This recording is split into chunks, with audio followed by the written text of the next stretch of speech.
It's about power. C'est une question de pouvoir.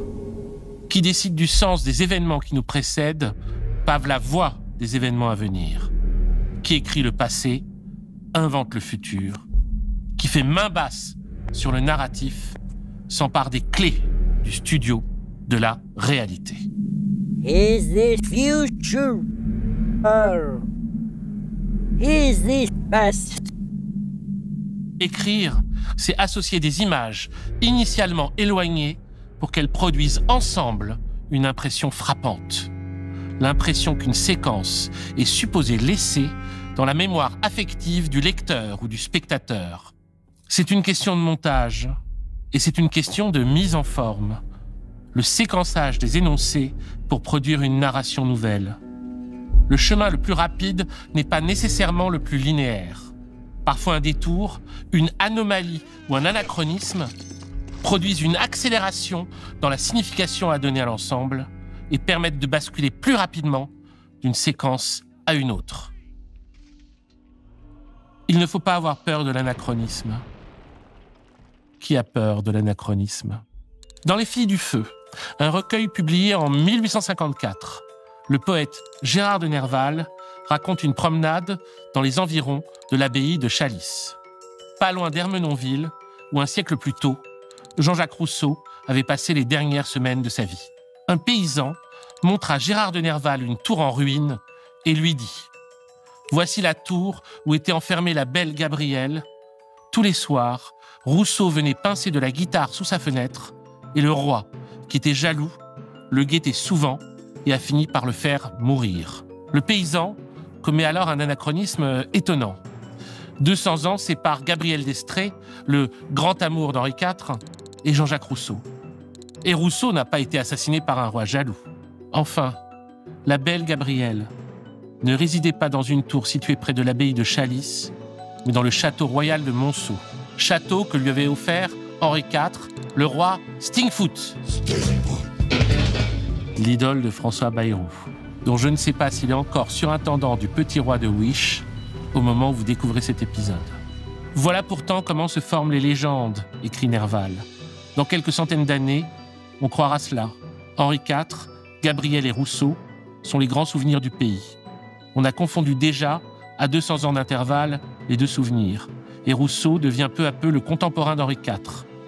Comme la population l'aime, elle suppose que le roi a été jaloux de lui et trahi par sa maîtresse en faveur de l'homme sympathique aux races souffrantes. La population n'a pas le monopole de l'anachronisme ou des légendes. Tout le monde construit des légendes.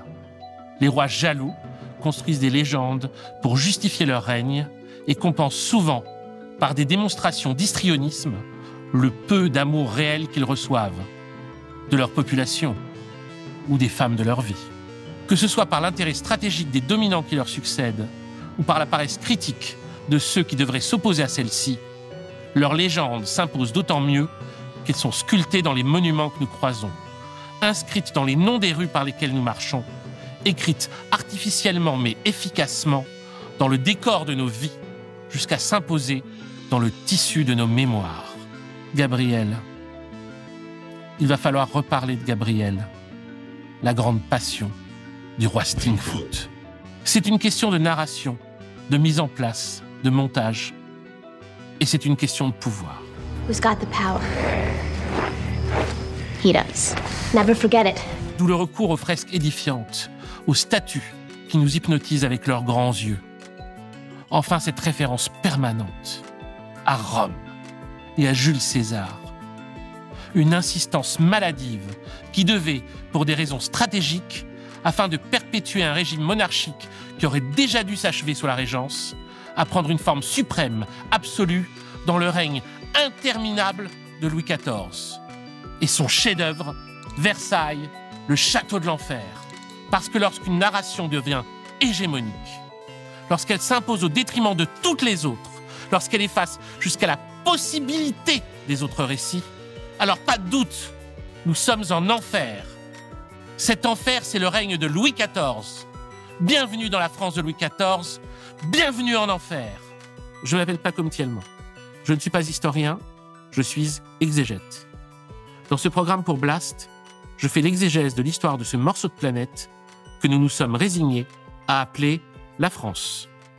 Cette exégèse ne prétend pas plus à l'exhaustivité qu'à l'objectivité, elle est simplement la reviviscence des bouts de chandelle que j'ai trouvés en voyageant dans le passé pour cheminer vers notre présent. Don't take the ring, Laura. Pour cet épisode, j'ai reçu l'aide de l'historien Raphaël Carbone et des historiennes Noémie Arnaud-Villemonteil et Marie-Aimée Romieux. Alors, si vous n'aimez pas mon histoire de France, écrivez la vôtre. Go, go, go, go. Bienvenue dans l'Empire n'a jamais pris fin. Saison 2, épisode 4. Louis XIV, l'enfer sur France.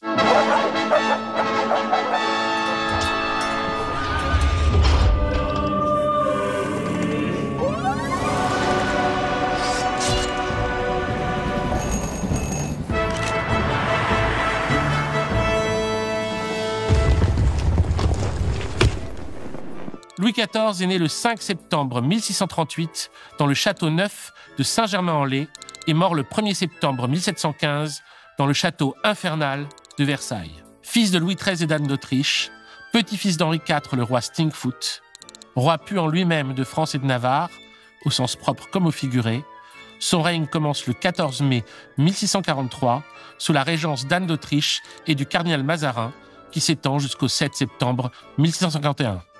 Appelé simplement Dieudonné toute son enfance, Louis Dieudonné dit Louis XIV est le monstre du cardinal Frankenstein Richelieu. Il a été conçu parfaitement pour échapper aux régicides qui furent le triste sort de son grand-père et de son prédécesseur. Mais si parfaitement qu'il semble incapable de mourir. Tous ses enfants et ses petits-enfants meurent avant lui. À sa mort en 1715, son successeur sera son arrière-petit-fils, Louis XV. Encore n'aura-t-il que 5 ans quand Louis XIV casse sa pipe. Il faudra refaire une régence. Son règne dure 72 ans et c'est le plus long de l'histoire de France. C'est ce que Simone Veil a appelé la longue terreur du règne de Louis XIV. Une longue terreur que le contrôle quasi hypnotique des esprits réalisé pendant son règne aura également réussi à présenter sous un jour positif à la postérité. Le siècle de Louis XIV sera renommé en France le grand siècle. On va devoir décortiquer tout ça. Trigger warning, comme disent les jeunes. Ça va pas être joli. Louis Dieudonné devient roi à 4 ans, à la mort de son père Louis XIII. Et il vit pendant son enfance les épisodes de la Fronde, qu'il prendra personnellement très mal. Il reçoit une éducation sommaire. Toute sa vie, il lira peu, voire pas. Ainsi, selon les mémoires du duc de Saint-Simon, qui jugeait que chez Louis XIV, l'esprit est au-dessous du médiocre, à peine apprit-on au roi à lire et à écrire, et il demeura tellement ignorant que les choses les plus communes d'histoire, d'événements, de fortune, de conduite, de naissance, de loi, il n'en sut jamais un mot. Il tomba, par ce défaut, et quelquefois en public, dans les absurdités les plus grossières. Alors ça, les fanboys de Versailles n'aiment pas. Ils n'aiment pas du tout. Regardez-les répondre. See how they run like pigs from a gun.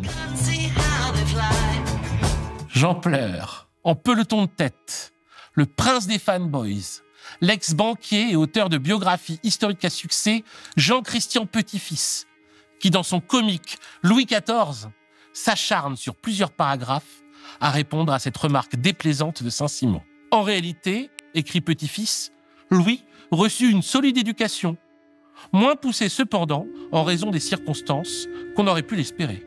Un peu plus loin dans son texte, Petit-Fils continue à finasser. Il faut en convenir, Louis ne fut pas très studieux, il préférait les distractions. Et enfin, il goûtait peu l'enseignement livresque, mais manifestait en revanche une grande curiosité de la vie. J'en pleure. On nous donne quand même un exemple de sa solide éducation. À l'âge de 13 ans, Louis XIV traduit le premier livre de la guerre des Gaules de Jules César. Sans blague. Bien corrigé par son précepteur, Ardouin de Père-Fix, quasiment un ghostwriter, on va jusqu'à publier sa pseudo-traduction sous le titre « La guerre des Suisses », traduite du premier livre des commentaires de César par Louis XIV Dieudonné, roi de France et de Navarre. Non, je n'invente rien. Si vous croyez que ça m'amuse, on prononce le nom de César dans cette émission autant que celui de Bolloré dans les autres programmes de Blast. C'est pas tout à fait vrai. En vrai, ça m'amuse. À la fin de la guerre contre Condé, dernier épisode de La Fronde, quand Anne et son fiston reviennent à Paris, ce dernier déclare au magistrat que « toute autorité nous appartient, nous la tenons de Dieu seul, sans qu'aucune personne, de quelque condition qu'elle soit, puisse y prétendre. » Ok. Louis est sacré le 7 juin 1654 à Reims. La même année, une statue en marbre est installée dans la cour de l'hôtel de ville. Louis XIV y est représenté en César victorieux, revêtu d'un manteau à la romaine et couronné de lauriers, foulant du pied une figure allégorique représentant la Fronde. Oui, c'était eux les Gaulois dans cette narration. Anachronique, vous avez dit anachronique, mon cher cousin. Comme c'est étrange. Comme c'est bizarre. Depuis une éternité, la France fait la guerre à l'Espagne des Habsbourg. C'est toujours la même rengaine. Lointains descendants de Jean sans peur, on continue avec eux la guerre civile des Armagnacs et des Bourguignons, commencée au XIVe siècle. Celle qui s'est réinventée sous la forme du conflit entre François Ier et Charles Quint au XVIe siècle. Celle que Gérard de Nerval revivra un soir de dérive aux Halles, au milieu du XIXe siècle, où il se prend de querelle avec un facteur qu'il croit être la réincarnation de Jean sans peur. Pour faire la paix avec l'Espagne, le 7 novembre 1659, Louis XIV signe le traité des Pyrénées qui fixe des frontières entre la France et l'Espagne. Et il consent à épouser l'infante Marie-Thérèse d'Autriche, fille du roi d'Espagne, qui est également sa cousine. Oui, le roi d'Espagne, Philippe IV, n'est pas seulement le descendant de Jean sans peur. C'est aussi le frère de la maman de Louis, Anne d'Autriche. Et la reine d'Espagne est la sœur de Louis XIII. Vous suivez? Et ça n'a pas empêché ses deux frères et sœurs, mariés à des sœurs et frères, tous lointains descendants de la même famille, de se battre toute leur fichue vie. Le mariage a lieu le 9 juin 1660 à Saint-Jean-de-Luz. Ce jour-là, Anne d'Autriche n'a pas revu son frère depuis 45 ans. Elle voudrait l'embrasser, mais il tourne la tête au dernier moment. Elle lui aurait alors dit « J'espère que votre majesté me pardonnera d'avoir été aussi bonne française. Je le devais au roi mon fils et à la France. » Et Philippe IV aurait répondu « Je vous en estime.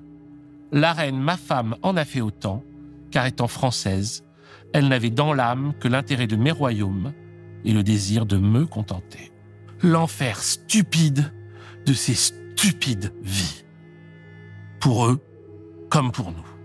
Puis Louis XIV et sa femme cousine entrent à Paris le jeudi 26 août 1660. Le roi reçoit les clés de Paris, mais il ne confirme pas les privilèges de la capitale. Il se méfie de Paris. Il n'aimera jamais Paris. Le cardinal Mazarin meurt le 9 mars 1661. Le jour même, Louis XIV dit « Je prétends désormais gouverner mon État par moi-même. » Ok. Louis XIV supprime immédiatement la fonction de ministre principal et prend personnellement le contrôle du gouvernement. Les membres du Conseil se limitent tout d'abord à Lionne aux affaires étrangères, à Letellier à la guerre et à Fouquet aux finances. Fouquet, ça va pas durer. Colbert attend en embuscade. Le 17 août 1661 a lieu une des fêtes les plus célèbres de l'histoire de France, celle donnée par Nicolas Fouquet en l'honneur de Louis XIV et de sa maman au château de Vaux-le-Vicomte à l'est de Paris. Plusieurs milliers d'invités. Sur les murs, Charles Lebrun a donné à Fouquet le soleil pour emblème. Les jardins de Vaux-le-Vicomte ont été dessinés par André Le Nôtre. 200 jets d'eau, 50 fontaines bordent le grand canal. Le banquet est préparé par le grand chef François Vatel. Et dans les jardins, on donne une comédie ballet de Molière jouée à la lumière des torches. Oui, vous avez compris. C'est une espèce de Versailles avant l'heure. Louis XIV, 22 ans, en est baba. Ira-t-on dire qu'il en est jaloux? Moins d'un mois plus tard, le 5 septembre 1661, jour du 23e anniversaire du roi. Arrestation de Nicolas Fouquet. Bon anniversaire, Louis XIV.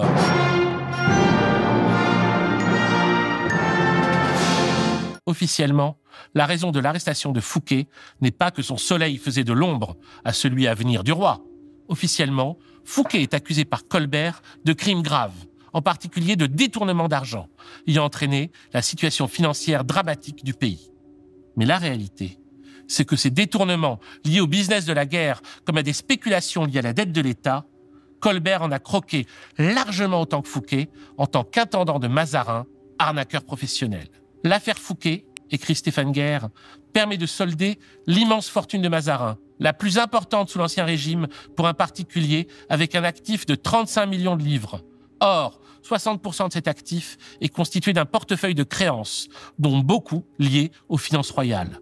Il a donc profité des difficultés de l'État qu'il dirige comme Premier ministre pour faire des bénéfices sur son dos, sans s'empêcher d'ailleurs de spéculer. Avec cette circonstance aggravante qu'à sa mort en 1661, il est richissime alors que le trésor royal est vide. Dévoiler cette réalité est impossible, sauf à mettre en cause Mazarin, parrain et mentor politique de Louis XIV. Fouquet apparaît dès lors comme le bouc émissaire idéal pour innocenter le défunt cardinal et celui qui, depuis 1551, se trouve chargé de gérer sa fortune, un certain Jean-Baptiste Colbert. Le verdict de la cour sera le bannissement et la confiscation de ses propriétés. Le roi est déçu. Il attendait une mise à mort. Paris se réjouit. Oui, curieusement, le Paris de la Fronde prend fait et cause pour Fouquet, qui n'a pourtant jamais été de leur côté durant celle-ci. Au contraire, travaillant comme Colbert pour Mazarin, Fouquet était un traqueur de libellistes. Mais les anciens frondeurs peuvent voir en lui la première victime d'un nouvel absolutisme comme ils les ont toujours détestés. Fouquet est emprisonné à vie à Pignerol en 1165. On ne va pas faire de Fouquet une merveille d'homme, mais on peut reconnaître dans l'emprisonnement de cet ambitieux un peu trop flamboyant le sacrifice offert aux dieux politiques pour que l'enfer de Louis XIV s'installe en France et pour que Colbert administre celui-ci. Finances, marine, commerce, agriculture, travaux publics, colonies. Fouquet, Colbert et Louis XIV vont le vider comme un poisson. Colbert copie sa gestion de l'État, tandis que Louis XIV lui prend le faste de veau pour en faire son Versailles. Il reprend carrément les protégés de Fouquet, Lebrun, Le Nôtre, La Fontaine, Molière, qui deviennent les siens. Et la bibliothèque de Fouquet, de 13 000 volumes, devient la bibliothèque royale. Une bibliothèque dans laquelle le roi ne foutra jamais les pieds. Passons. Louis XIV, sa vie, son œuvre. Louis eut toujours dans l'âme une élévation qui le portait aux grandes choses en tout genre, écrit Voltaire dans son livre de Fanboy, Le siècle de Louis XIV. Et même une âme aussi grande que sensible. Alors, par quoi commencer ? On va commencer par le plus extérieur et on va entrer pas à pas dans le plus intérieur. On va partir du monde, on terminera dans son cœur de grand sensible. Tout d'abord, sa politique extérieure, qu'on peut résumer par la formule « la guerre pour rien ». Les dépenses militaires vont représenter la part la plus importante du budget de l'État, 80% jusqu'en 1692. Louis XIV est un roi de conquête. Il veut profiter de sa puissance pour rattacher à la France tous les territoires ayant un jour relevé de la souveraineté de ses villes. Tout peut devenir la France si un jour, selon une loi obscure, un bout d'un territoire étranger relevait d'un bout de son territoire. Alors les guerres de Louis vont agrandir le territoire, certes. La France va conquérir la Haute-Alsace, le Roussillon, l'Artois, Cambrai, le comté de Bourgogne, la Sarre, le Hainaut, la Basse-Alsace. Mais elle l'isole des autres pays d'Europe qui vont finir par s'allier contre elle. En 1661, écrit Philippe Mansel, la France était protégée par des traités conclus avec presque toutes les puissances du continent, excepté l'Autriche. À sa mort, en 1715, la nation ne conservait plus d'autres alliés européens que l'Espagne, la Suède et la Bavière. Les bombardements de Gênes et de Bruxelles, les persécutions des Huguenots et la destruction du Palatinat attestaient d'une cruauté qui poussa la plus grande partie de l'Europe à se retourner contre la France. Les guerres de Louis XIV se font surtout par vanité. Il ne faut pas faire de l'ombre à notre grand sensible. La Hollande, par exemple, insupporte Louis XIV parce qu'elle a du succès en matière de commerce. Elle lui fait donc injure. Ce qui justifie une guerre qui va durer de 1172 à 1178 et fera 342 000 morts. Une guerre dans laquelle les Français vont se comporter littéralement comme des porcs. Je n'ose vous dire quels excès ont atteint les pillages, écrit le commandant Luxembourg à Louvois le 12 août. De son côté, Louvois écrit au comte de Calvot Il faut brûler les villages entiers. D'accord, chef. Dans les villages de Svaberdam et de Bodegraven, 2000 maisons sont incendiées avec leurs occupants à l'intérieur. Louis XIV est dénoncé en Hollande comme la bête de l'Apocalypse, le nouvel Attila. Les Francs-Comtois également sont hallucinés par la barbarie des troupes françaises qui brûlent vifs une centaine de villageois d'Arcé réfugiés dans une église. Mais Louis XIV peut se réjouir. En échange de ces petits massacres d'êtres humains, la France récupère Besançon.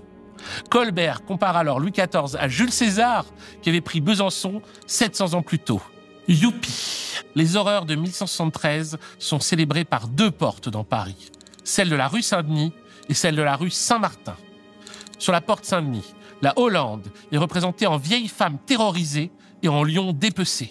Et le Rhin est un dieu terrassé, tandis que le roi emperruqué à cheval accepte la reddition de Maastricht. La porte Saint-Martin glorifie, elle, le roi, qui s'est emparé de Besançon et de la Franche-Comté en le représentant à la fois comme un empereur romain en armure et comme un Hercule, nu, armé de son gourdin. Quand il n'y en a plus, il y en a encore. Ce sera la guerre de la Ligue d'Augsbourg de 1188 à 1197 et de 1701 à 1713, la guerre de succession d'Espagne où Louis XIV va imposer son petit-fils à la tête du royaume. À leur sujet, Louis XIV dira à l'ambassadeur de Turin avec une sorte de fierté vexée « La plupart des princes de l'Europe s'étaient ligués contre moi. De mes alliés, ils étaient devenus mes ennemis. » Mec, tu te demandes vraiment pourquoi ? Du 13 au 15 août 1195, bombardement de Bruxelles. Villeroy, dans une lettre à Louis XIV, se réjouit de ce qu'il appelle l'embrasement total de la ville, ajoutant que le désordre que ses troupes ont créé dans Bruxelles est au-delà de toute description. La plupart des édifices publics sont détruits, ainsi que 4500 domiciles privés. Un pamphlet circule, adressé à la France et attribué à Lucifer. Dans ce pamphlet, Lucifer se plaint que Louis XIV l'a privé de sa fonction. Louis XIV, plus maléfique que le diable, les Belges exagèrent-ils ?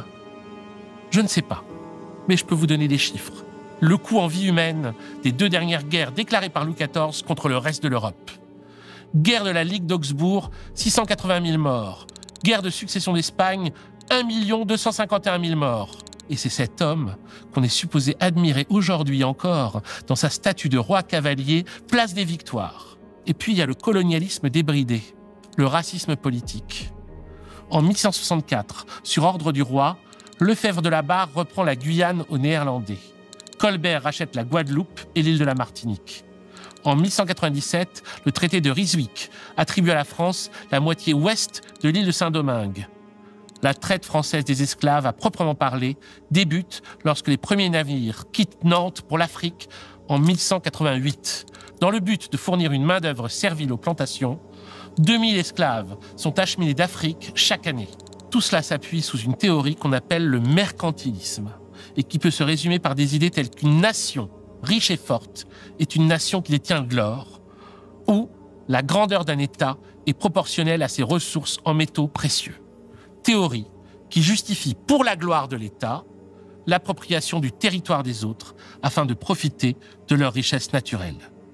Entre-temps, Colbert a préparé et Louis XIV signé le Code noir, un édit royal promulgué en mars 1185, 2 ans après la mort de Colbert, pour régler ce qui concerne l'état et la qualité des esclaves, c'est-à-dire la légalisation de l'esclavage par achat et par naissance. Selon le Code noir, l'esclave noir a beau être canoniquement un homme, il est juridiquement une marchandise. Déclarons les esclaves être meubles, indique l'article 44.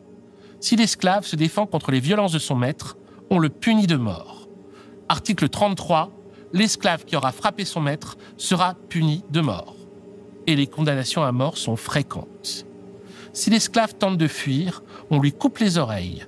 S'il y a récidive, on lui tranche le jarret. Le vol est aussi passible de mort, ce qui aura lieu au moins une fois pour quelques gorgées de vin dans un verre abandonné par un blanc. Dans un ouvrage essentiel de 1987, le philosophe Louis Salamolin considère le Code noir comme le texte juridique le plus monstrueux qu'ait produit les temps modernes.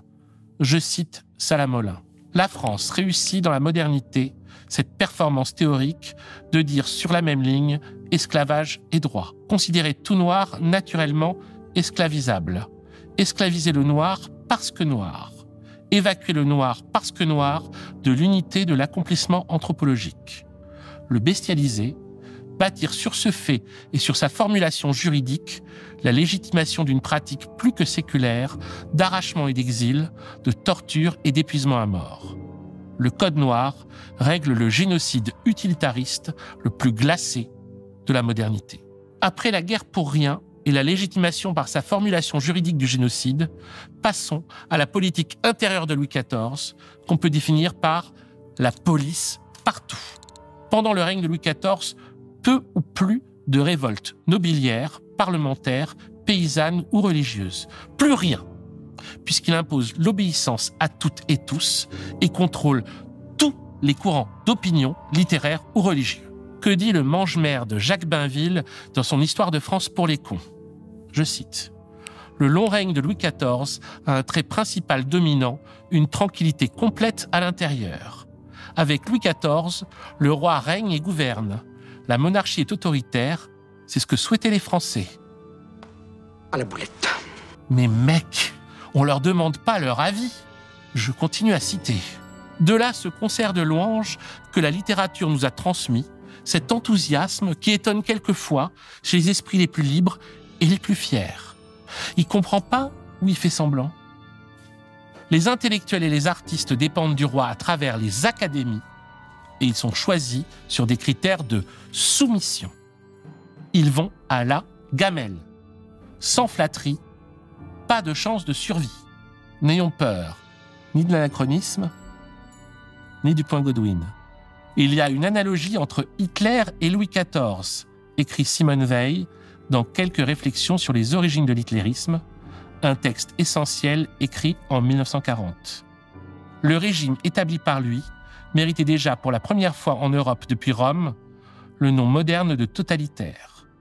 La propagande intérieure, malgré l'absence des moyens techniques actuels, atteint une perfection difficile à dépasser. Liselotte, la seconde madame, n'écrivait-elle pas qu'on ne pouvait publier aucun livre sans y insérer les louanges du roi? Nous avons aujourd'hui l'habitude de voir dans ces basses flatteries une simple clause de style liée à l'institution monarchique. Mais c'est une erreur. Ce ton était tout nouveau en France, où jusque-là, sinon dans une certaine mesure sous Richelieu, on n'avait pas coutume d'être servile. Sous Louis XIV, la servilité des sujets, la soumission aveugle, la flatterie extrême, l'absence de toute liberté spirituelle mirent quelque temps la France au niveau de la Rome impériale et de ses provinces. Thank you. Pourquoi faire compliqué quand on peut faire simple? Louis XIV décide de faire du royaume un pays exclusivement catholique. Le 17 octobre 1185, même année que le Code noir, c'est la révocation de l'édit de Nantes. Édit de Nantes jadis promulgué par son grand-père Henri IV et qui octroyait la liberté religieuse aux protestants français. Le protestantisme est donc tout simplement interdit. Le 2 novembre, un bourgeois de Marseille note que des centaines de dragons vont de maison en maison pour exiger des protestants de se convertir ou aller dès à présent en galère et leurs femmes à l'Amérique. L'Amérique, je veux la voir et je l'aurai. Pour s'assurer de la présence des convertis à la messe le dimanche, on procède à un appel où tous doivent répondre d'une voix forte « Suis ici !» À défaut de se convertir, nombre de huguenots choisissent de s'exiler. On estime le nombre d'exilés à 200 000, dont beaucoup d'artisans ou de membres de la bourgeoisie. Et pourtant, c'est dire à quel point la liberté d'opinion ou d'expression était morte et enterrée. Les persécutions des protestants ne suscitent alors presque aucune critique en France. C'est ce que Bainville appelle la tranquillité intérieure. Ça vous a plu? Vous en voulez encore? Louis XIV s'acharne également contre les bohémiens, les Roms. Jusque-là, les seigneurs leur donnaient asile, s'ils le voulaient. L'ordonnance du 11 juillet 1182 ordonne que tous les bohémiens, dans toutes les provinces du royaume où ils vivent, soient condamnés aux galères à perpétuité, leurs femmes rasées et leurs enfants enfermés dans des hospices. Question économie, on divise généralement le règne de Louis XIV en deux périodes. Celle d'avant 1180, l'administration colbertiste dite brillante, et celle d'après 1180 dite inquiétante. Administration colbertiste brillante, ça veut surtout dire que les révoltes sont brillamment réprimées. Le 26 mars 1675, soulèvement contre l'impôt. On envoie 18 régiments pour réprimer les mécontents.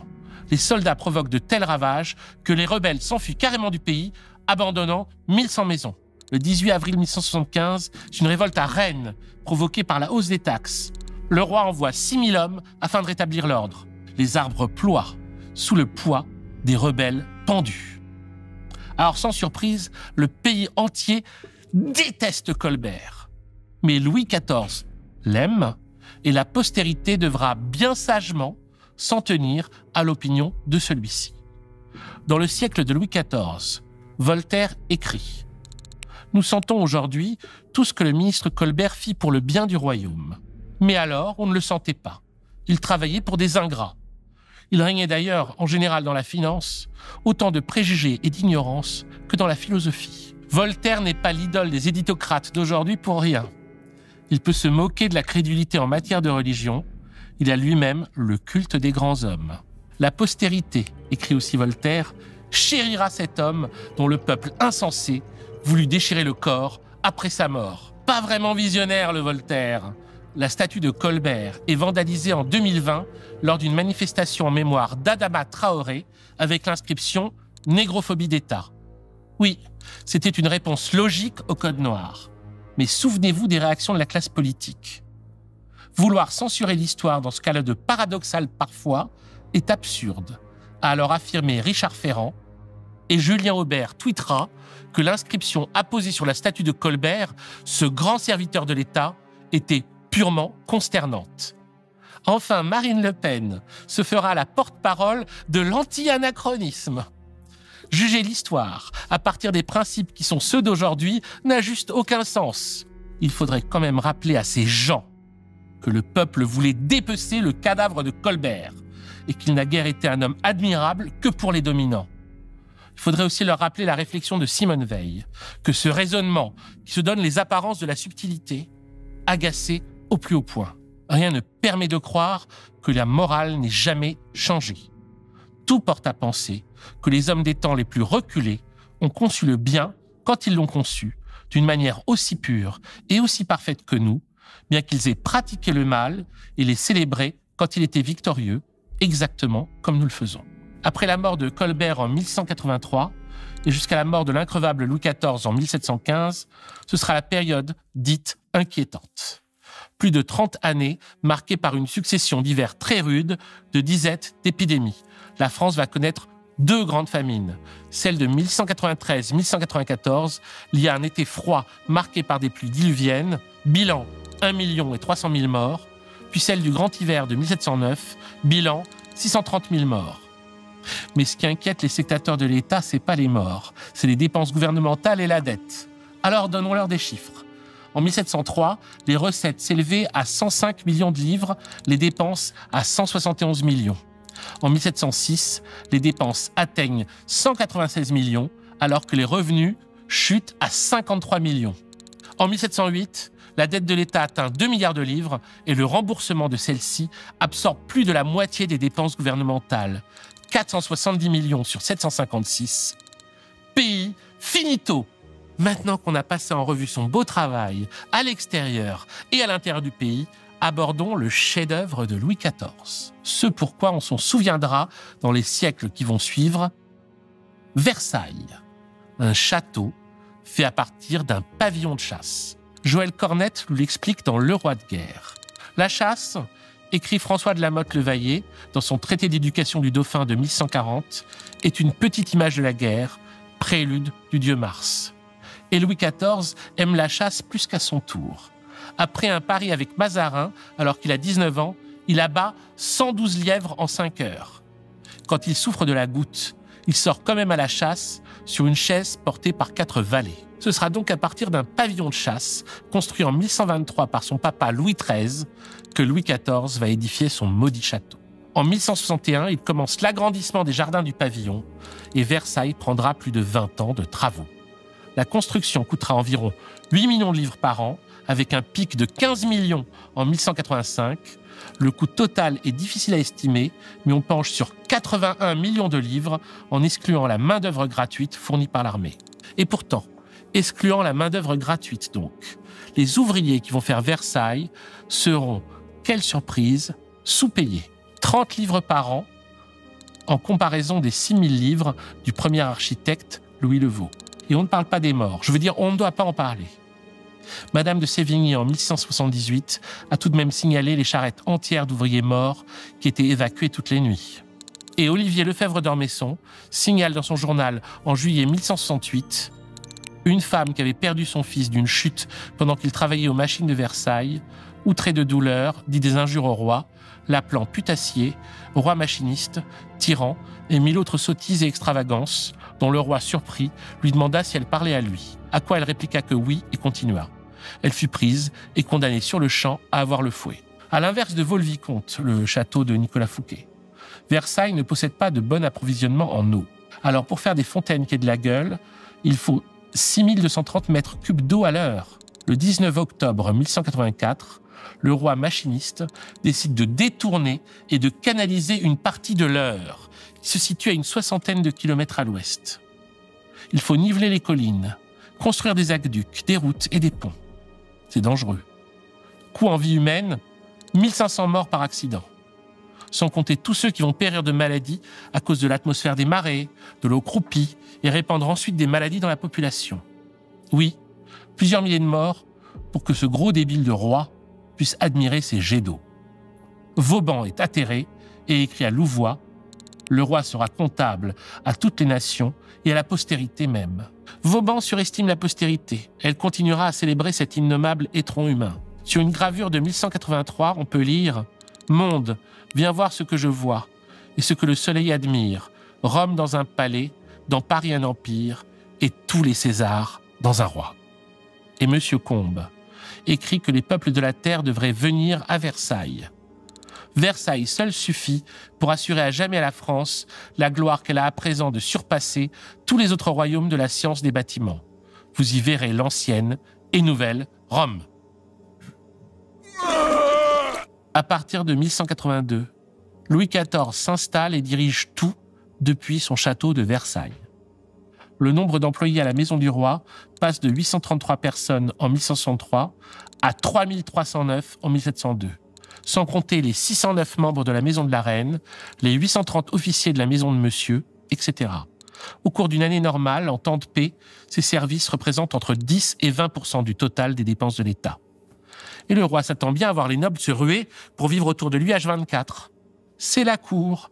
Et c'est cette cour qui va faire, d'après Saint-Simon, qui en fut, de Versailles l'endroit, je cite, le plus triste et plus ingrat du monde. La cour.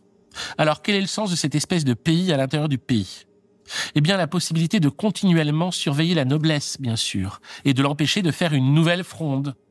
La fronde était une guerre contre ce que Richelieu avait inventé, l'absolutisme royal.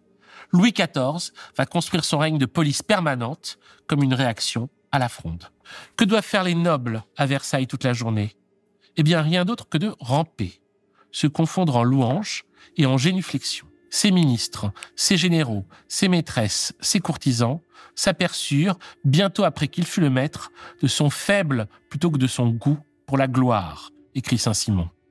Les louanges, disons mieux la flatterie, lui plaisaient à tel point que les plus grossières étaient bien reçues, les plus basses encore mieux savourées. La souplesse, la bassesse, l'air admirant, dépendant, rampant, plus que tout l'air de néant sinon par lui, étaient les uniques voies de lui plaire. Alors, à nuancer, évidemment, tous les nobles français n'étaient pas admis à Versailles et seule une minorité d'entre eux était soumise aux règles très strictes de l'étiquette. La chambre du roi, bien que grande, ne pouvait pas contenir toute la cour. Mais c'était un privilège. Et celui-ci rayonnait ainsi, par faisceau, sur les cercles les plus excentrés de l'enfer. « J'aime autant mourir que d'être 2 mois sans le voir », dit alors le duc de Richelieu. Ou le marquis de Vardes, qui lui dit « Sire, quand on est assez misérable pour être éloigné de vous, non seulement on est malheureux, mais on est ridicule. » Ou encore Lauzun, « Je mourrai content si je peux encore une fois dans ma vie, comme de la boue, me trouver sous ses pieds. » Si on lit Saint-Simon, écrit Simone Veil, non pas à titre de curiosité littéraire et historique, mais comme un document sur la vie que des êtres humains ont réellement vécue, on est pris d'horreur et de dégoût devant une telle intensité de mortel ennui, une bassesse si générale d'âme, de cœur et d'intelligence. En effet, c'est consternant. Tous ces seigneurs réduits à l'état de loques vont jusqu'à faire des révérences devant le lit vide du roi. Certains vont simplement en devenir dingues, comme Condé. Vous vous souvenez de Condé? Le fou de guerre, qui avait combattu du côté de la reine, puis du côté de la Fronde, puis du côté de l'Espagne, qui ensuite avait demandé la clémence du roi et l'avait reçue. On disait tout bas qu'il y avait des temps où tantôt il se croyait chien, tantôt quelque autre bête dont alors il imitait les façons, écrit Saint-Simon. Et j'ai vu des gens très dignes de foi, qui m'ont assuré l'avoir vu au coucher du roi, jeter la tête en l'air subitement, plusieurs fois de suite, et ouvrir la bouche toute grande comme un chien qui aboie, mais sans faire de bruit. Même Voltaire doit admettre que le roi machiniste se sentait finalement bien seul dans son petit système autoritaire. Je cite Voltaire. « Le roi, trompé dans ses choix, dit qu'il avait cherché des amis et qu'il n'avait trouvé que des intrigants. Cette connaissance malheureuse des hommes qu'on acquiert trop tard lui faisait dire aussi « Toutes les fois que je donne une place vacante, je fais 100 mécontents et un ingrat. Mec, si ton but est de te faire des amis, comment te dire que tu ne t'y prends pas très bien? Louis XIV est donc entouré en permanence de sa cour, soumise à la torture de se plier à l'ensemble de ses caprices. Mais en retour, il se met lui-même en position d'être observé continuellement. L'ensemble se met à ressembler à une émission de télé-réalité qui ne s'arrêterait jamais. Versailles Story. C'est un présent perpétuel où tout le monde pourrit sur place d'un ennui plus terrible que la mort. Comme dira Stendhal, le chef-d'œuvre de Louis XIV fut de créer l'ennui, au sens originel du mot, de l'exil. À quoi ressemble une journée au cœur de l'enfer? À 7h15, le premier valet de chambre murmure à l'oreille du roi pour qu'il se réveille. À 7h30, premières entrées, celles du premier médecin et du premier chirurgien. À 8h15, le premier gentilhomme de la chambre du roi tire les rideaux du lit. Puis le roi sort de sa couche, passe ses mules et sa robe de chambre tendue par le premier chambellan et prend siège pour se faire raser. C'est la fin du premier lever. À 8h30, secondes entrées. Pendant que le roi fait caca, se pressent médecins et chirurgiens ordinaires, secrétaires de cabinet, lecteurs de la chambre, contrôleurs de l'argenterie, premier valet de garde-robe et titulaires des brevets d'affaires, parfois une centaine de personnes. Comme Henri IV, Louis XIV ne se lave presque jamais, mais tous les jours, il subit des purgations, des lavements, des saignées. Il porte alors sa perruque du lever et reçoit les gens de qualité dans l'ordre des préséances. L'huissier égrène leur nom au premier gentilhomme qui les répète au roi. À 9h, c'est l'heure de la tisane, des prières et de l'habillement. On change de perruque. C'est la fin du grand lever. À 10h, les gens de sa maison l'accompagnent à la messe. Le mardi et samedi sont ensuite réservés aux finances. Dimanche et mercredi au Conseil d'État. Jeudi, portes ouvertes aux audiences particulières. Et vendredi, c'est confesse. À 13h, le roi dîne à petit couvert, tandis que les membres de sa famille et certains courtisans choisis se tiennent à distance de sa table et le regardent debout. Même son frère n'est pas autorisé à s'asseoir. Retour dans son bureau, le roi se change pour la chasse ou la promenade quotidienne dans ses jardins. À 17h, nouveau changement d'habit, avant d'aller signer son courrier ou tenir conseil. D'octobre à Pâques, 3 jours par semaine, se tient de 19h à 22h, l'appartement. Une session de divertissement obligatoire pour la cour, comprenant jeux, danse, mini-concerts, théâtre. Le roi tient à ce qu'on y soit assidu et que chacun s'empresse de lui plaire. Alors ce sera un concours de méchanceté et de mesquinerie. L'humour de cour étant bien entendu basé sur l'humiliation. Ouais, on se croirait à nouveau à la télé, mais chez Hanouna cette fois.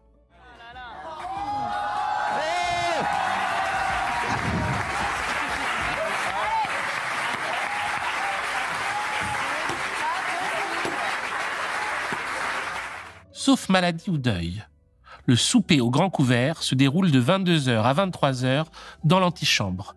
Le roi dîne avec la famille royale et en public. Les mets sont goûtés avant d'être servis pour vérifier la présence éventuelle de poison. Le dîner du roi nécessite un personnel de 324 personnes.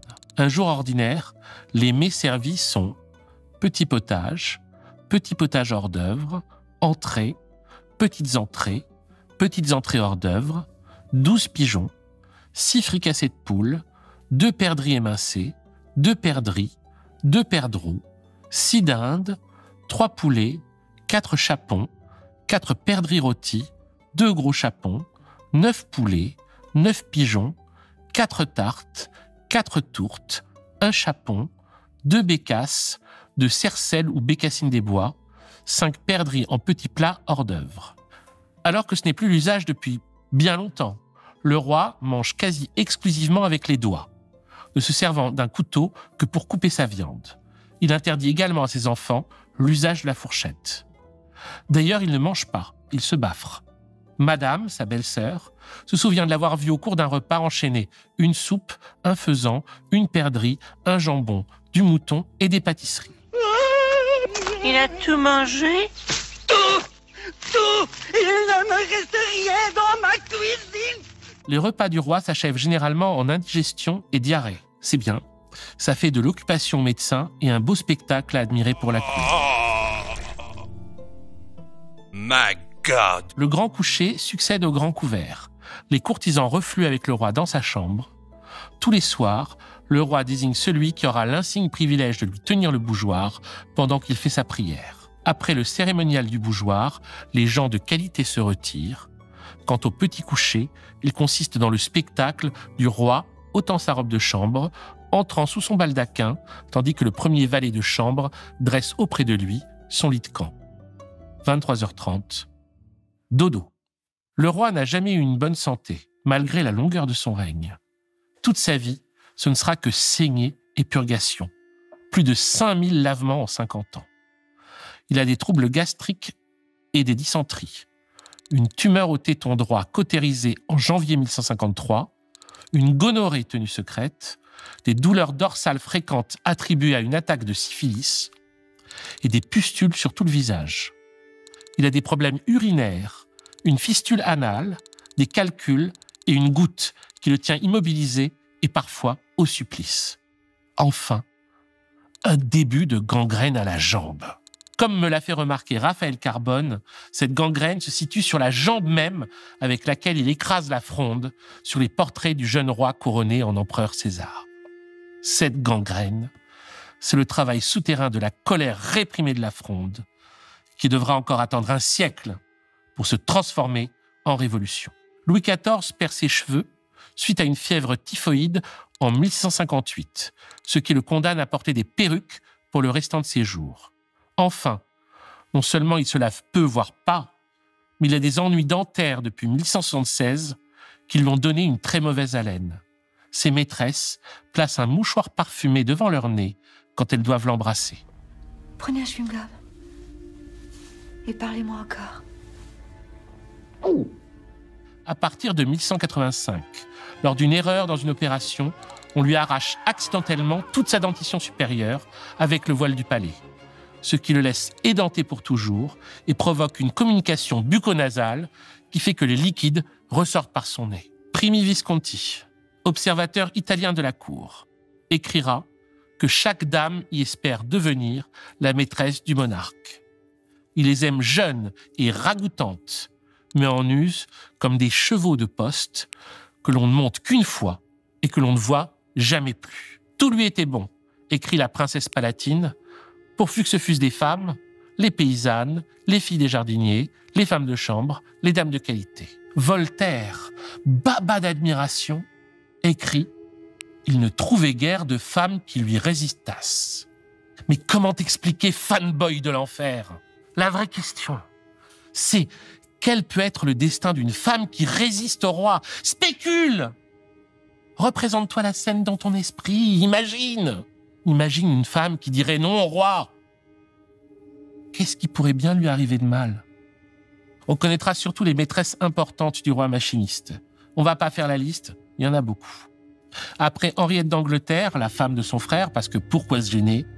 Il y aura surtout Louise de la Vallière, dont il s'éprend alors qu'elle n'a que 17 ans.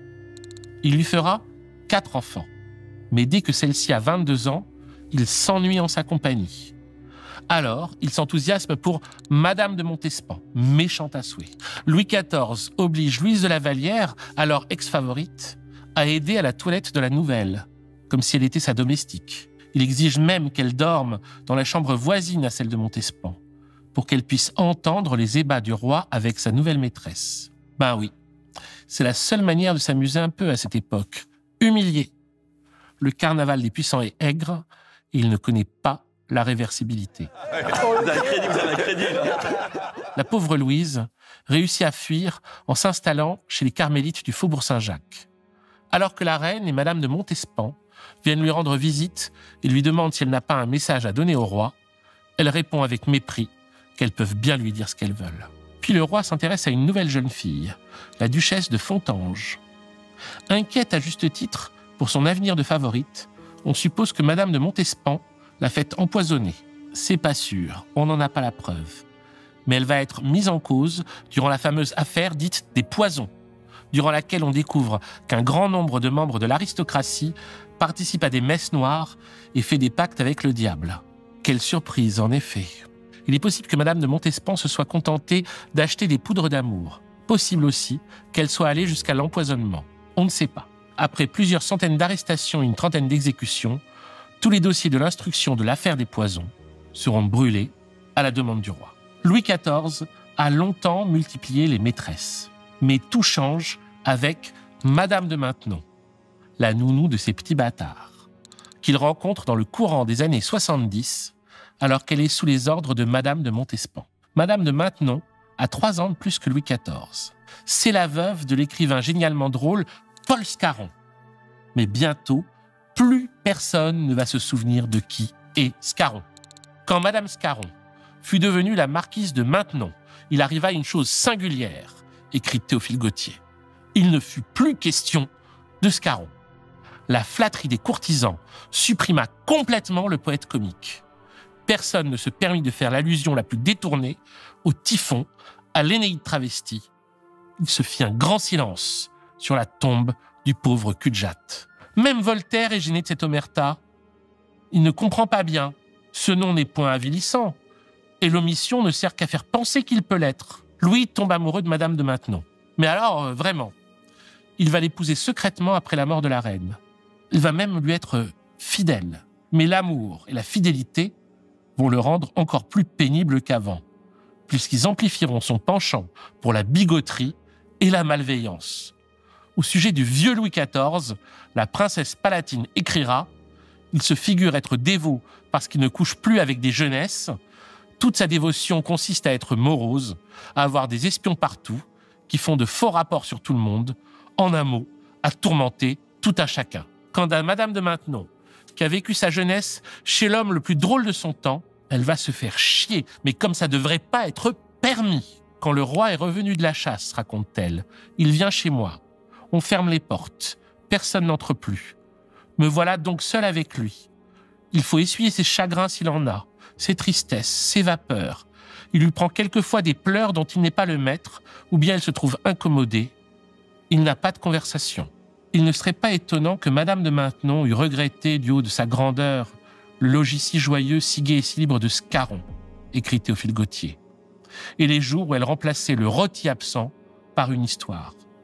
Scarron n'était pas si difficile à rire que Louis XIV, dont elle disait qu'elle s'ennuyait à la fin de tâcher de distraire quelqu'un qui n'était plus amusable. C'est vrai, elle qualifie carrément à l'archevêque de Paris sa vie de martyr et dira des jours passés avec le roi et la famille royale « On n'en sent guère que de la tristesse, de la fatigue et de l'ennui, et le plaisir fuit à la proportion qu'on le cherche. » Ou encore, dans des lettres à l'évêque de Chartres, son directeur et conseiller. « Je suis comme hébété par l'accablement de mes peines et de ma tristesse. Je m'ennuie de vivre.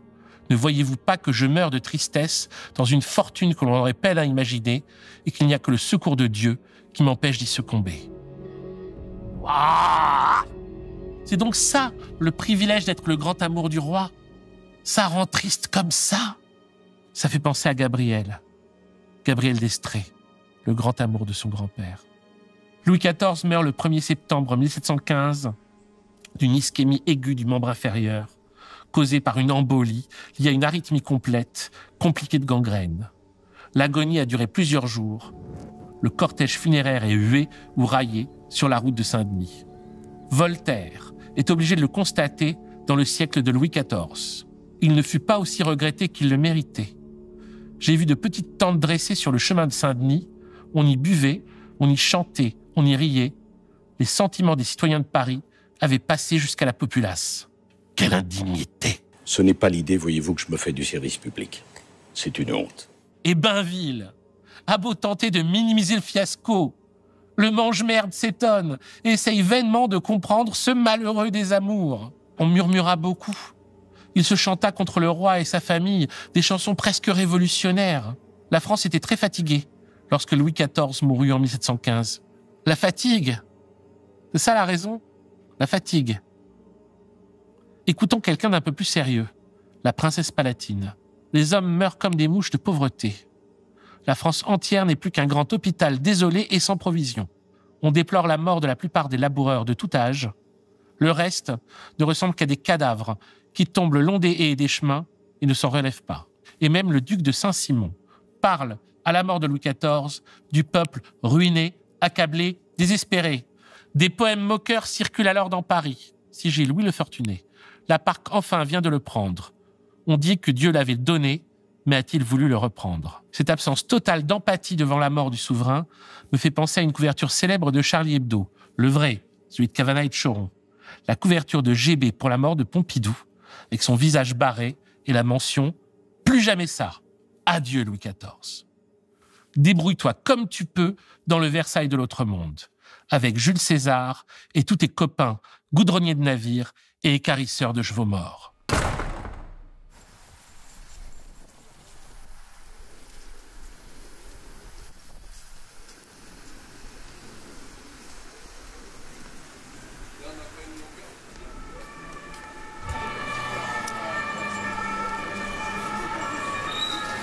Pour le siècle de Louis XIV, je prends un verre de jus d'orange. Bon alors, pour cet épisode, j'avais commencé au départ par lire Le Petit-Fils, la biographie la plus célèbre et la plus vendue sur Louis XIV, qui était une abomination. Et puis, une très bonne amie, qui se trouve être aussi mon attachée de presse, Audrey Leroy, qui est une grande connaisseuse d'histoire, m'a conseillé une autre biographie qui est très bonne, qui est celle de Philippe Mansell, qui est un Anglais. Donc il est un peu moins pris par l'hypnose produite par Louis XIV sur les Français, et c'est Louis XIV, roi du monde.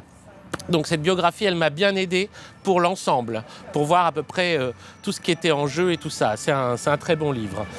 Sur les conseils de mon historien en résidence, Raphaël Carbone.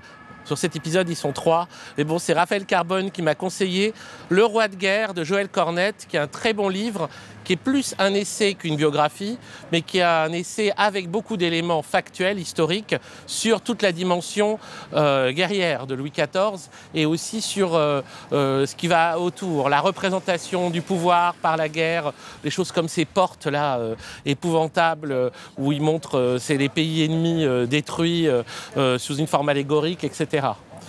Et c'est que des gens qui m'ont conseillé. Mon ami philosophe Pierre Thévagnan m'a conseillé sur le Code Noir cet excellent livre du philosophe Louis Sala-Molin. Je ne suis pas certain de la prononciation. Enfin, c'est un livre qui explique tout sur... mais vraiment, il n'y a pas de terme pour décrire le degré d'abomination du Code Noir. Et puis ce livre contient en plus la totalité du texte du Code Noir, avec des exemples. Et c'est dans ce livre, par exemple, que j'ai appris qu'il y avait eu au moins une condamnation à mort pour quelques gorgées de vin dans un verre qui avait été abandonné par le maître, qui était un verre qu'on allait laver. Et l'esclave a bu quelques gorgées de vin, mis à mort, considéré comme un vol. Bon, alors, c'est un livre mais qui fait froid dans le dos, hein, qui glace le sang, et qui explique bien quand même la saloperie extrême que sont Louis XIV et Colbert, qui, pardon, mais ne méritent pas vraiment nos statuts. Et puis, il y a ce livre excellent, Le Roi Machine de Jean-Marie Apostolides sur toute la dimension, la mécanique de la représentation du pouvoir. Donc là, c'est toute la dimension de Versailles et des rituels du roi et des rituels de la cour, etc. C'était vraiment très très bien. Magnifique aussi. Alors c'est qu'une anthologie. Autant pour La Fronde, j'ai pu lire les mémoires entières de Ray, quoi, ça fait 1 millier de pages, ça se fait. Mais les mémoires de Saint-Simon, ça fait 8 Pléiades. Donc c'est quelque chose que je lirai. Je tiens vraiment à lire en entier les mémoires de Saint-Simon, mais je les lirai quand j'aurai terminé L'Empire n'a jamais pris fin. Sur le mois et demi que j'ai à consacrer à chaque épisode, j'ai pas le temps de lire les mémoires entières de Saint-Simon. Donc j'ai lu une anthologie qui m'a procuré tant de rire, aussi de sentiments, mais de vertige. Et puis c'est intéressant parce que tout ça, c'est des mémoires écrites en secret. Il n'y a pas du tout l'idée de faire un ouvrage public. Donc tout ça, il l'a écrit et il devait prendre des risques certainement pour écrire ses mémoires parce que, comment dire, il s'agissait quand même d'être poli vis-à-vis de tout ça. Donc c'est un livre absolument génial. Le contraire total de cette grandiose nullité. Mais vraiment... J'avais pas un a priori absolument positif sur Voltaire, mais quand même, je pensais pas que ça allait jusque-là. Alors, le fanboy de l'enfer. Le fanboy de l'enfer, ce qui est fabuleux, ce qui est passionnant à voir quand même, c'est que Voltaire, il se laisse pas raconter d'histoires sur les histoires de religion. C'est le type qui est supposé être pas crédule. Mais alors la crédulité sur les grands hommes, elle est totale. C'est-à-dire il n'a peut-être pas le culte des miracles, mais par contre, il croit que les hommes politiques en font des miracles. Donc il gobe tout.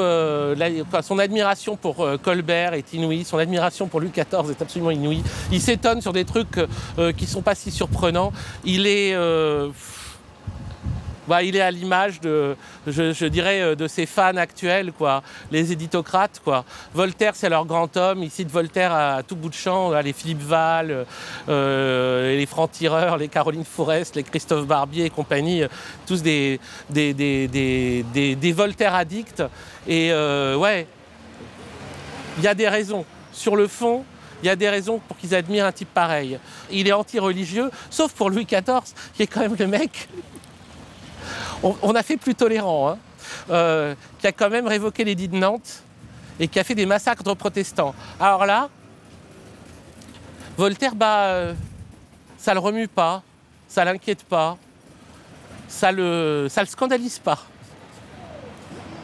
Très instructif tout ça. Dans cet épisode, il y a quelques apartés sur l'anachronisme. C'est une question qui m'intéresse beaucoup.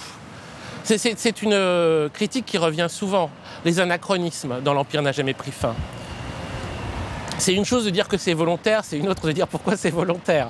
Oui, c'est volontaire. On pourrait dire, mais bon, ça ne se justifie pas. Moi, je trouve déjà que l'histoire est remplie d'anachronismes. C'est-à-dire que, qu'est-ce qui est vraiment anachronique ?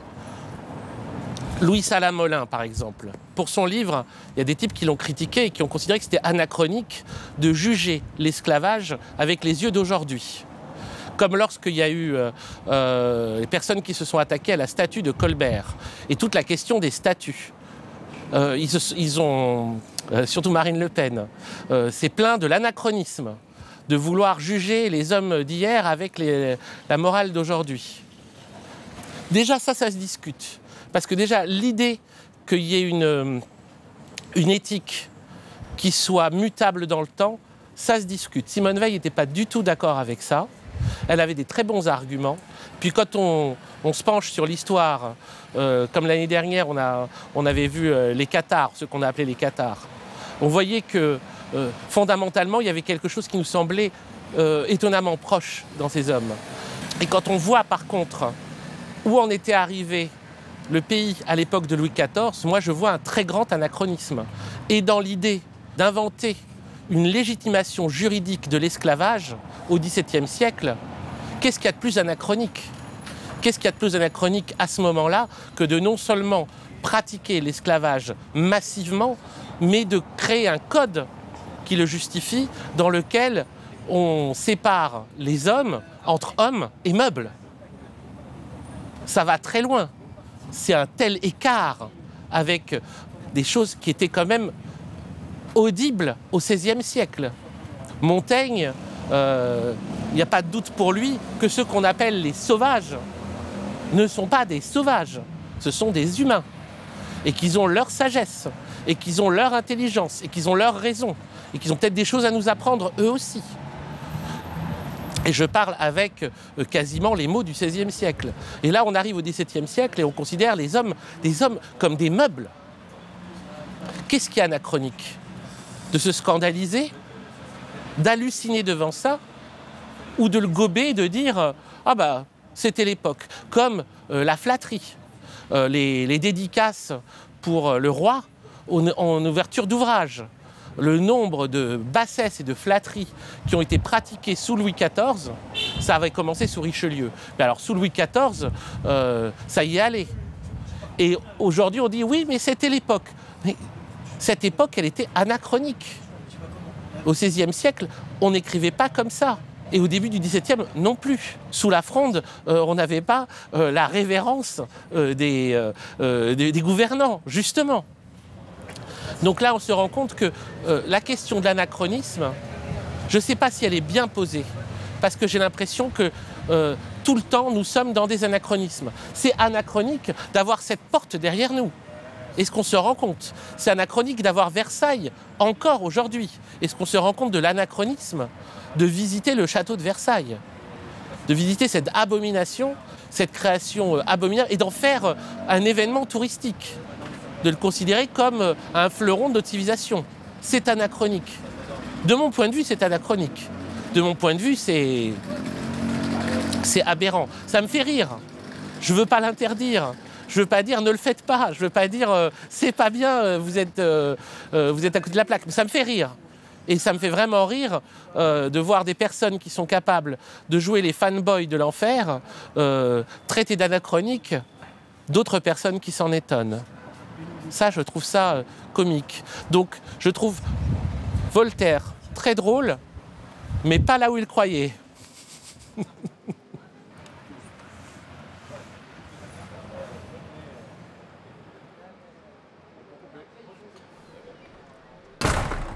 Nous aurons donc vécu 72 ans en enfer, ou pas loin. Parmi les poèmes comiques écrits à la mort de Louis XIV, un dit carrément « Ne priez point Dieu pour son âme, un tel monstre n'en eut jamais ». C'est excessif de dire ça, parce que Louis XIV est tombé amoureux.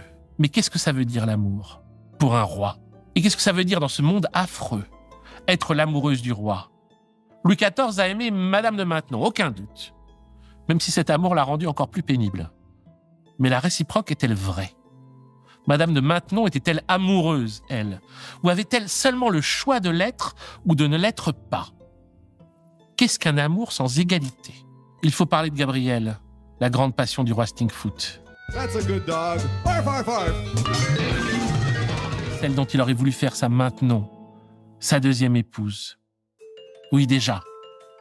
Oui, lui aussi. Améliès, Baptiste, Mathias, Morgane, désolé.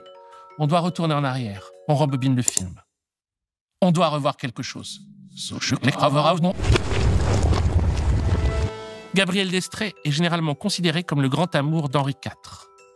Et tous les fans des grands hommes s'ébaudissent et se pâment d'admiration devant les lettres que le roi libre lui a écrites. Ces lettres, on va en lire des passages et vous pourrez juger sur pièce. Retournons donc en arrière dans la vie du grand-père de Louis XIV, le premier Bourbon, le roi Stinkfoot, parce que tout était déjà là. Et parce que la réalité de cette affaire est quand même d'un très grand sordide. Ce genre de choses, on n'en parle quasiment jamais. On préfère ne pas en parler. Mais il faut quand même y revenir, si on veut mesurer le degré de pourriture de cette histoire. Et pourquoi il faudra bien un jour admettre que tous ces statues de grands hommes et tous ces monuments à leur gloire ne méritent que la poubelle ou la déchetterie. Gabrielle d'Estrées était une très grande amoureuse, oui, mais pas du roi. Gabrielle aimait un certain Roger de Bellegarde, grand écuyer d'Henri IV. Et c'était un amour réciproque. C'est en 1590 que l'écuyer Roger de Bellegarde évoque Gabrielle d'Estrées devant Henri IV. Il lui dit combien elle est merveilleuse, combien il l'aime Et il demande au roi la permission de s'absenter pour aller la retrouver à Queuvre, où elle réside et où elle l'attend. Le roi dit d'accord, mais il veut aussi la voir. Il est curieux. Alors il accompagne Bellegarde à Queuvre pour voir Gabrielle. Et une fois qu'il l'a vue, il la veut. Le roi libre explique à Bellegarde qu'il doit tout simplement lui céder sa place. « Monsieur, j'entends ne partager pas plus la femme que j'aime que la royauté. Je vous demande de ne plus penser à Mademoiselle d'Estrées. » Et Bellegarde accepte. Il se casse. Ben oui, c'est ça, travailler pour un roi libre. Mais Gabrielle n'en veut pas, elle, d'Henri IV. Elle lui dit qu'elle ne l'aime pas. C'est Bellegarde qu'elle aime. Quoi? Depuis quand désobéit-on au roi? Toute la famille de Gabrielle s'en mêle. Le père, la tante, le mari de la tante, l'amant de la tante, tous plus ambitieux, pourris les uns que les autres, font pression sur Gabrielle et lui disent qu'elle doit céder. Alors elle n'a pas le choix. Elle se résigne et elle lui cède. Elle ne l'aime pas, mais elle le laissera l'aimer. Henri IV, en échange, donne beaucoup d'argent et de pouvoir à toute la famille d'Estrées. Il leur offre même un château, le château royal de Montceau-les-Maux. Il va créer pour Gabrielle un duché, le duché de Beaufort, en 1597. Henri IV pense pouvoir y baiser peinard avec cette pauvre femme qui accepte tout ça sans joie. Oui, c'est ça le grand amour d'Henri IV. Ça vous a plu? Vous en voulez encore? On nous a vanté les lettres d'amour d'Henri IV. Eh bien, voyons ça de plus près. Le désir extrême que j'ai de vous voir me fait passer par-dessus infinies occasions qui naissent à tout moment. Je n'ai failli un seul jour de mon devoir que de votre bonne grâce qui est mon unique trésor. Croyez-en, mon bel ange, que j'en estime autant la possession que l'honneur d'une douzaine de batailles. Soyez glorieuse de m'avoir vaincu, moi qui ne le fus jamais tout à fait, que de vous, à qui je baise 1 million de fois les pieds.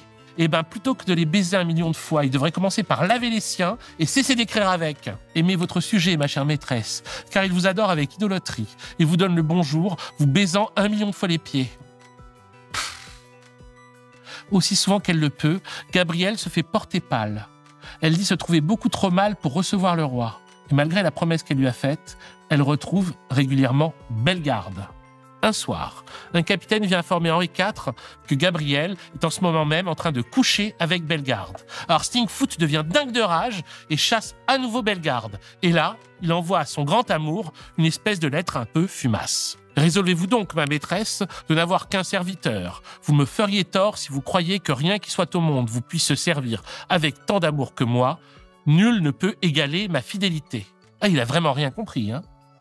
Elle s'en fout de ta fidélité et du fait que rien qui soit au monde ne puisse la servir avec tant d'amour que toi, imbécile. Ça fait presque pitié. Et ça dit quelque chose de l'éternelle malédiction du pouvoir. L'impossibilité d'accéder à l'amour réel de l'autre, à ses sentiments réels, et l'impossibilité même de s'en rendre compte. Pas d'égalité, pas d'amour, alors que Gabrielle ne l'aime pas.